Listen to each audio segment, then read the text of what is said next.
Hi viewers, welcome to this channel. ముందుగా అయితే updates miss అవ్వకుండా ఉండాలంటే ఈ ఛానల్ని అయితే ఖచ్చితంగా అయితే సబ్స్క్రైబ్ చేసుకోండి. ఈ వీడియోని అయితే లైక్ చేసి షేర్ చేయండి.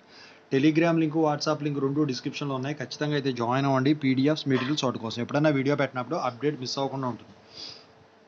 అయితే ఇందులో వచ్చేసరికి చాలామంది స్టూడెంట్స్ మా సార్లు చెప్తున్నారు, sir JNTH 3132 BTech results delay అవడానికి ఒక కారణం ఉంది అని చెప్పేసి, అది నిజమేనా అని చెప్పేసి చాలామంది అడుగుతా ఉన్నారు. అదేంటో ఇప్పుడు చెప్తాను. ముందుగా అయితే ఇన్స్టాగ్రామ్ లింక్ కావాలంటే డిస్క్రిప్షన్లో ఉంది. దాంట్లోకి వెళ్ళి డౌట్స్ పెట్టండి. ప్రతిరోజు తెలుగు ఇంజనీరింగ్ ఎడ్యుకేషన్లో డౌట్స్ వీడియో పెడుతున్నారు. రెండు ఛానల్ లింక్స్ డిస్క్రిప్షన్లో ఉన్నాయి. ఒకటి అప్డేట్ సంబంధించింది, ఇంకోటి రియల్ టైం ప్రాజెక్ట్ సంబంధించింది. ఖచ్చితంగా అయితే సబ్స్క్రైబ్ చేసుకుని రెండు మీకు ఉపయోగపడతాయి. రియల్ టైం ప్రాజెక్ట్ సంబంధించిన channel software courses, work support. ఇక టాపిక్లో వెళ్తే ఏంటంటే, చాలామంది స్టూడెంట్స్ వాళ్ళ కాలేజీలకు వెళ్తా ఉన్నారు. ఇంకా సమ్మర్ హాలిడేస్ అయితే ఇవ్వలేదు. క్లాసులు అయితే నడుస్తూనే ఉన్నాయి. కొన్ని కాలేజీలు నడిచిన తర్వాత సంగతి అది కదా.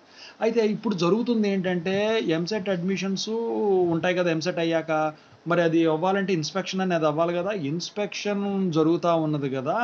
దాని గురించి ఇప్పుడు వీళ్ళు వచ్చేసరికి ఆపారు రిజల్ట్స్ అని అంటున్నారు మా సార్లు అని చెప్పేసి చాలామంది చెప్తా ఉన్నారు. అయితే ఇక్కడ మీరు తెలుసుకోవాల్సిన విషయం ఒకటి ఉంది. రీజన్ అది కాదండి.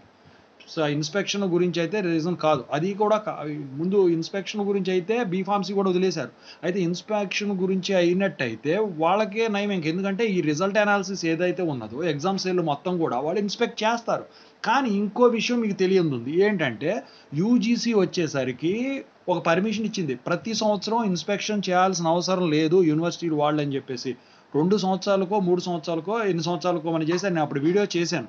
అయితే అప్పుడు అప్పుడు ఒక్కసారి చేసిన తర్వాత 2 ఏళ్లకో, 3 ఏళ్లకో చేస్తే సరిపోతుందని చెప్పేసి ఇచ్చారు. అయితే ఇప్పుడు గనక ఒకవేళ జేఎన్టీహెచ్ గనక ఈ సంవత్సరం గనక ఇంకా అది రూల్ ఇంప్లిమెంటేషన్‌లో గనక రానట్టయితే, ఒకవేళ చేస్తే గనక దానికి దీనికి అయితే సంబంధం అయితే లేదండి. ఎందుకంటే రిజల్ట్స్ రిలీజ్ చేస్తే వాళ్ళు రిజల్ట్ అనాలిసిస్ చూపించాల్సి ఉంటుంది. అది వాళ్ళకే ప్రాఫిట్ తప్ప యూనివర్సిటీ వాళ్ళకి చెక్ చేసుకోవడానికి కాలేజీ వాళ్ళకి ఇది, స్టూడెంట్స్‌కి ఇది కాదు. అసలు కారణం ఏంటని చెప్పేసి ఎవరికి తెలియట్లేదు. కానీ మొత్తానికైతే 3132 బీటెక్ మార్క్స్ ఎంట్రింగ్ అన్నీ అయిపోయినట్టయితే ఒక అప్డేట్ అయితే ఉందండి. 26కి రిజల్ట్స్ వస్తాయని చెప్పేసి అంటా ఉన్నారు. ఓకేనా? ఇదనమాట వాళ్ళనే రీజన్‌కి నా ఆన్సర్.